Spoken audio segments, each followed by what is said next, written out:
So Brian, inbound marketing coming back out again. It came out first in 2011. What's changed? Why did you redo it?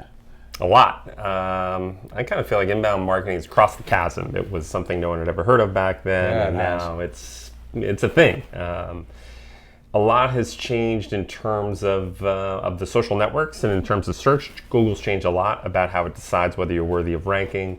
The social networks have changed a lot. The social networks have crossed the chasm. It is a mainstream thing. So we felt we needed a refresh on the book to really keep up. Nice. And so what hasn't changed? I mean, what sort of things were the same coming in that you thought about? That's a very good question. I think the basic fundamentals are the same. Like if you want to get found online, you have to create really good content and use that content to pull people in, whether that's pulling people in through links through other sites or through Google or through social. Remarkable content worthy of remark is still the heart of it. It is. Yeah, I totally agree with that. Absolutely. I mean, you can't really change that, right? Yeah. What do you? I mean, you see a lot of people. You have something like 10,000 clients at HubSpot. Lots of people have read the book, the previous editions of the book, and you're on blogs and all these things. What do you see as the biggest mistake that companies make when they try to get found? Yeah, I think companies put their toe in the water and don't jump in all the way on this stuff. By toe in the water, we rank on the first page of Google for our company name. We've got a Twitter account. We tweet once a day. We've got a Facebook account, and it looks nice, and we post on there once a week. And we got a LinkedIn page. We're set. We're doing it. We're good. We're compliant. They're dabbling.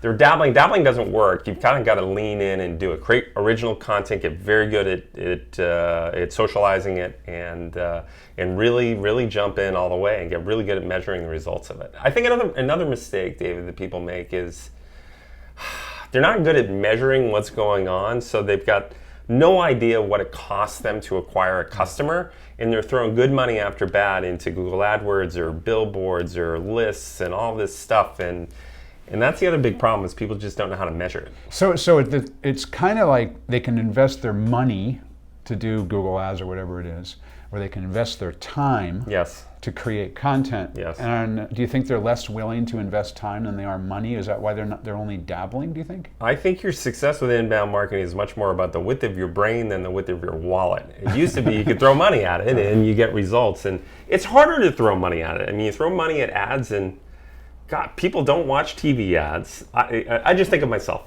I have a DVR. I don't watch any TV ads. I subscribe to Netflix. I subscribe to everything. I have a radio in my car, but I plug my iPhone in and I listen to my own music on there.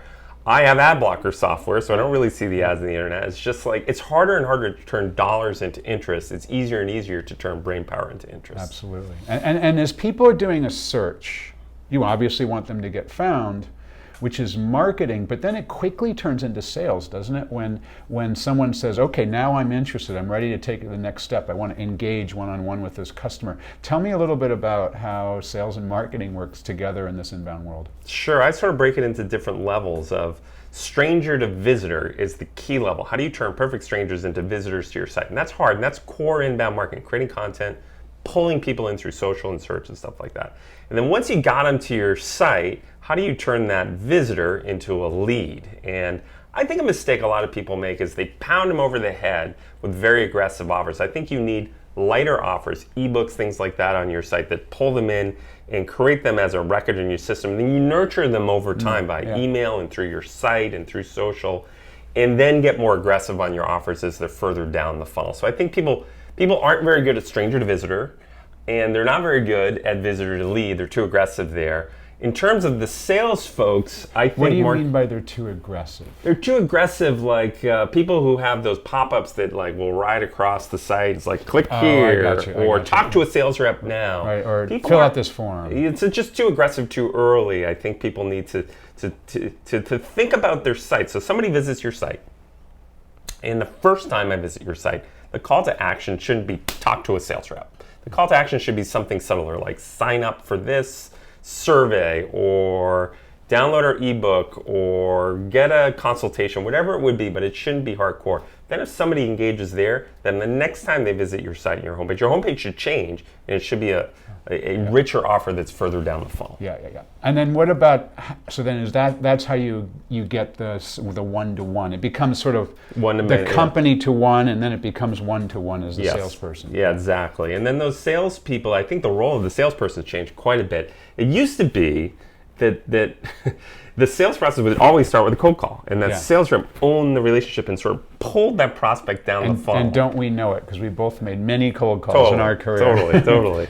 And I just don't think that method works anymore, that it's much, the world has changed, that the prospect and the sales rep, they all have the same amount of information. It used to be the sales rep had all the information, the prospect had no power. That power has shifted. The sales rep and the prospect have the same amount of power. So the role of the sales rep and the role of sales and marketing organizations has changed a lot.